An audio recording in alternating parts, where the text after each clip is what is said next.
Regardez où je suis, les gars.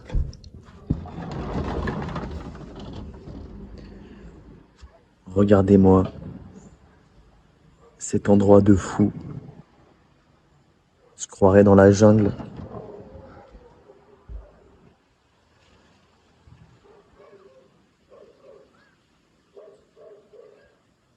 Il y a des macaques qui peuvent surgir à n'importe quel moment. C'est de la folie. C'est de la folie, ouais. Carrément de la folie douce.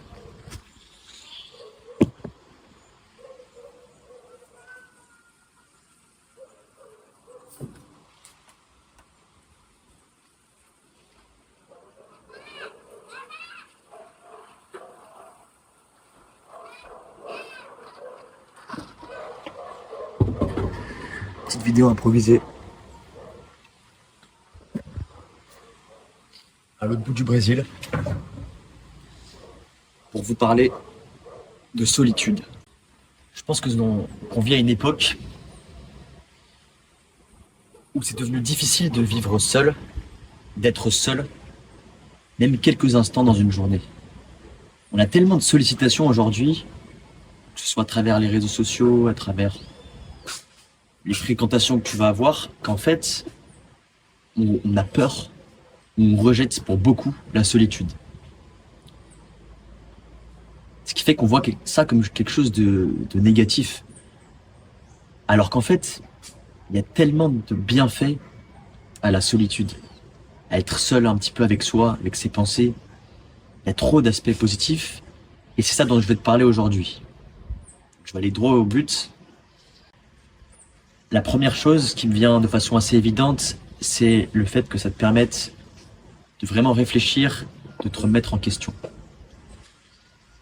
C'est pas quand tu es entouré de potes H24 que tu fais toujours des choses, que tu es tout le temps distrait, sollicité, que tu auras vraiment le temps pour toi, pour que tu réfléchisses sur ta vie, sur ce que tu as envie de faire, sur tes valeurs, mais aussi sur tes objectifs, sur ce que tu as envie d'accomplir plus tard. Et donc je sais que les fois où j'ai peut-être le plus avancé sur moi-même, c'est quand j'étais seul avec mes pensées et que je pouvais vraiment voir le bout. Je pouvais vraiment me questionner sur mon objectif de vie, entre guillemets, sur mes objectifs. Donc, essaye de cueillir cette solitude pour te poser plus de questions et avancer plus vite, en fait, tout simplement. Certes, à plusieurs, on avance mieux, on avance plus loin, mais c'est quand tu es seul aussi que tu vas poser les bases, pour avoir une vie réussie. Tu vas être la seule personne avec qui tu vas vivre toute ta vie. Alors, si tu n'arrives pas à vivre seul avec toi-même, déjà, comment est-ce que tu veux vivre une vie épanouie et comment est-ce que tu veux même vivre pleinement quand tu es avec d'autres personnes? Donc ouais, vraiment, la solitude, c'est aussi poser les bases pour une vie accomplie et heureuse. Tu vas être ton partenaire de vie.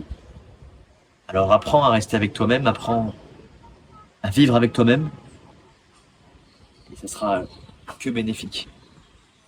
J'ai remarqué aussi un autre gros bienfait d'être seul, c'est la créativité.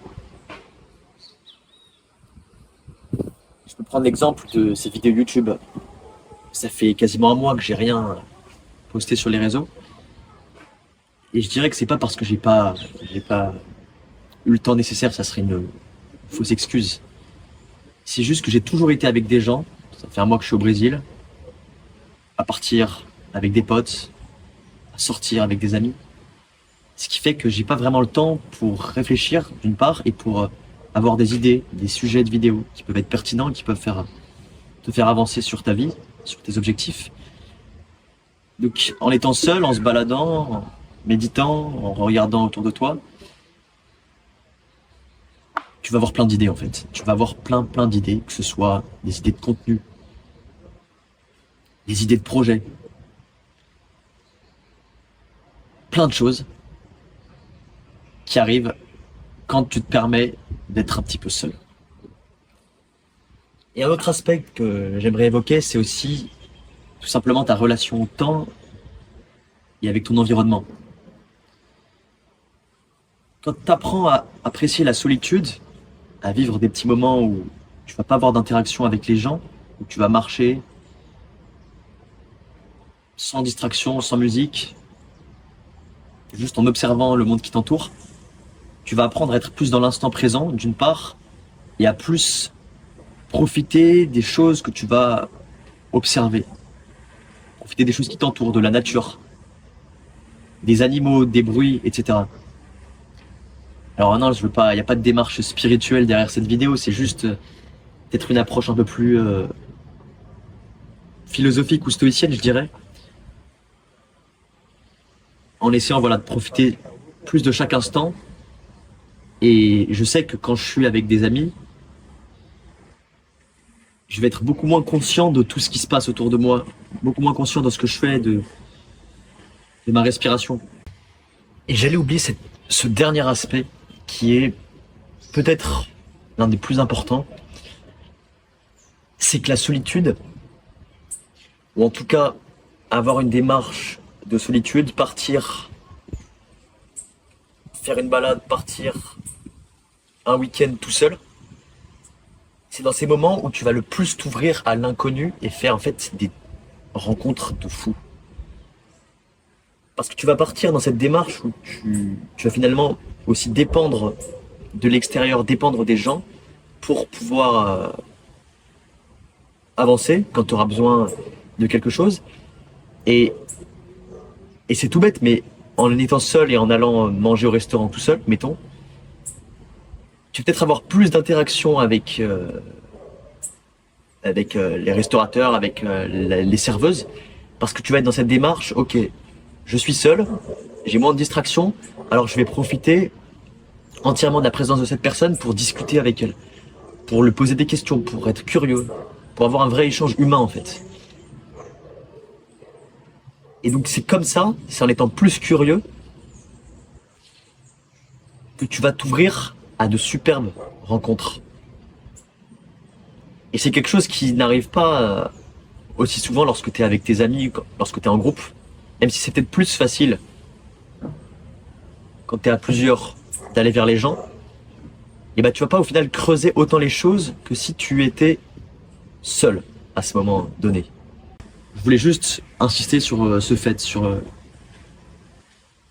le fait que la solitude c'est un vrai bienfait et que dans une ère où il y a des distractions en permanence, je pense qu'il est hyper important de rechercher ces petits moments de solitude au quotidien. Que ce soit, comme je te disais, en te baladant, en méditant, en lisant un bouquin, en faisant rien, en fait. Ça peut être de ne rien faire. Et l'ennui, c'est pas une mauvaise chose. L'ennui, il a été instrumentalisé aujourd'hui comme une mauvaise chose. Mais c'est là où il y a les meilleures idées qui émergent. C'est là où tu te poses des vraies questions. Et je pense qu'il faut voilà, trouver ce juste milieu entre le trop d'interaction sociale et le peu d'interaction sociale. Essaye sans cesse de trouver un juste milieu, de nuancer tes propos pour pouvoir trouver la meilleure solution pour toi. C'est tout pour aujourd'hui. Kiffe ta journée, profite de ta vie, fais un maximum de choses et on se dit à très vite.